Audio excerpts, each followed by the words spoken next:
Hello दोस्तों, मैं आपका दोस्त रविंजन और आज की वीडियो में बताने वाला हूँ टॉप 5 साइड हसल जिसको आप स्टार्ट कर सकते हैं एज ए डेवलपर। तो चलिए शुरू करते हैं। देखो, जब मैंने भी कॉलेज के टाइम में कोडिंग सीखना शुरू किया था तब मुझे भी बस लगता था कि स्किल आ जाएगी तो पैसे अपने आप आ जाएंगे। बट धीरे धीरे समझ में आने लगा कि स्किल और इनकम के बीच में एक ब्रिज है एंड वही ब्रिज लोग बताते नहीं हैं। इंटरनेट पर सब बोलते हैं साइड हसल करो, साइड हसल करो, बट कोई ये नहीं बताता कि डेवलपर के लिए कौन सा साइड हसल गुड है जो कि साथ स्किल एनहेंस करे और इनकम भी जनरेट करके। इसी कंफ्यूजन को क्लियर करने के लिए आज की वीडियो में बताऊंगा अपने एक्सपीरियंस और रियल एग्जांपल के साथ टॉप 5 साइड हसल जो कि डेवलपर को ट्राई करनी चाहिए। चाहे आप डेवलपर हो या फिर स्टूडेंट हो, आप इस साइड हसल को ट्राई कर सकते हैं टू इनहेंस योर स्किल। हमारा लिस्ट का पहला साइड हसल है फ्रीलांसिंग। तो सबसे पहले फ्रीलांसिंग के बारे में बात करते हैं क्योंकि मैक्सिमम डेवलपर अपना पहला इनकम फ्रीलांसिंग से ही जनरेट करते हैं। देखो फ्रीलांसिंग वर्क कैसे करता है। मान लो किसी कंपनी को कोई वर्क कराना है बट उसके पास उतने बजट नहीं है कि किसी वर्किंग प्रोफेशन को फुल टाइम हायर कर सके, तो वो एक प्लेटफॉर्म चुनते हैं जहाँ पर कि वो फ्रीलांसर को हायर कर सकते हैं एज अ शॉर्ट टाइम और वो अपने प्रोडक्ट को उससे डिजाइन कराते हैं और उसके बदले में वो पैसे देते हैं उनको। अब जब आप कोई सिंपल वेबसाइट बनाते हो या फिर बग्स फिक्स करते हो तब आपको रियलाइज होता है कि हाँ, मेरे अंदर स्किल है, मेरे स्किल कोई वैल्यू है।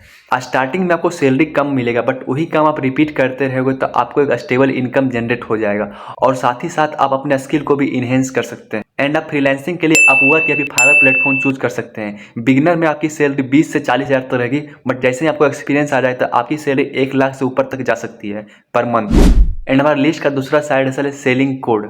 फ्रीलांसिंग करते करते मेरे को एक बात तो जरूर समझ में आ गई कि हर प्रोजेक्ट के लिए बार बार स्क्रिप्ट से कोड लिखने की जरूरत नहीं है।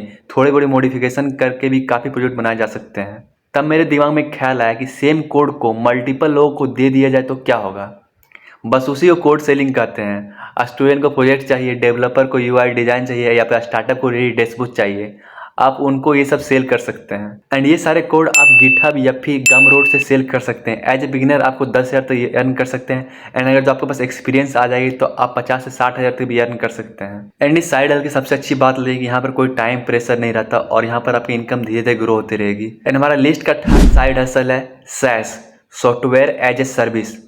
देखो, जब फ्रीलांसिंग के बाद या फिर लंबे टाइम तक कोडिंग करने के बाद जब डेवलपर के पास एक सॉलिड एक्सपीरियंस हो जाता है कोड लिखने का, तब वो सेस के बारे में सोचते हैं। देखो, सेस एक सिंपल कॉन्सेप्ट है जहाँ पर कि आप एक प्रॉब्लम लो, उसमें एक सॉफ्टवेयर बिल्ड करो और लोग उनके लिए आपको पे करेंगे। शुरुआत में रिस्पॉन्स स्लो आता है, कभी कभी लगता है कि गलती हो गई, बट जब लोग प्रोडक्ट पर क्लिक करते हैं तो 199 का सब्सक्रिप्शन जब 1000 लोग क्लिक करते हैं तो एक स्ट्रॉन्ग इनकम बन जाता है आपके लिए। एंड पेमेंट के लिए आप रोजर पे, स्ट्राइप पर यूज कर सकते हैं और सेस आपको एक स्टेबल 50 से 5 लाख का इनकम जनरेट कर सकता है। लिस्ट में हमारा चौथा साइड हसल है बग बाउंटी। काफ़ी लोग ने इनके बारे में सुना होगा, बट चलिए इसके बारे में डिटेल्स समझते हैं होता क्या है। देखो, बग बाउंटी उन लोगों के लिए होती है जिनको सिस्टम के अंदर घुसकर प्रॉब्लम फेस करना पसंद है। इसमें आप बड़े बड़े कंपनी जैसे माइक्रोसॉफ्ट, TCS, गूगल जैसे कंपनी का आप सिक्योरिटी रिपोर्ट करते हैं और एक बग्स फिक्स करने का आपको 50 से 5 लाख तक की आपको कंपनी पे करती है। और लोग इनके लिए माइक्रोसॉफ्ट MSRC या फिर हैकर1 या बगक्राफ्ट जैसे प्लेटफॉर्म यूज करते हैं।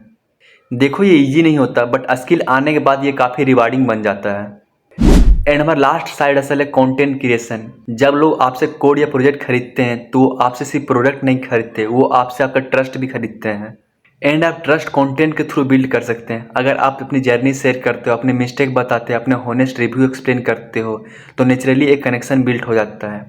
जैसे मान लो आप स्टूडेंट हो और आप DSA प्रॉब्लम करते हो तो आप उस DSA प्रॉब्लम को आप लोगों को भी समझा सकते हो थ्रू द सोशल मीडिया। या फिर आप कोई प्रोजेक्ट बनाते हो तो उस प्रोजेक्ट का आप होनेस्ट रिव्यू दे सकते हो, आप उसके फंक्शनलिटी के बारे में एक्सप्लेन कर सकते हो ताकि आप कनेक्शन बिल्ड कर सकते हो अपने ऑडियंस के थ्रू। या फिर उस प्लेटफॉर्म पर आप किसी प्रोजेक्ट को सेल कर सकते हैं या फिर किसी चीज़ को प्रमोट कर सकते हैं। इसी वजह से अभी के टाइम में इंस्टाग्राम या फिर यूट्यूब पर कोडिंग के रिलेटेड कंटेंट काफ़ी तेज़ी से ग्रो हो रहे हैं। स्टार्टिंग में आपका मंथली इनकम जीरो रहेगा, बट जैसे जैसे आप कंटेंट डालते रहेंगे और क्वालिटी वाइज अपलोड करते रहेंगे उसके अनुसार से आपका मंथली 50 से 2 लाख तक की इनकम आप जनरेट कर सकते हैं सिर्फ कोडिंग का कंटेंट डालकर।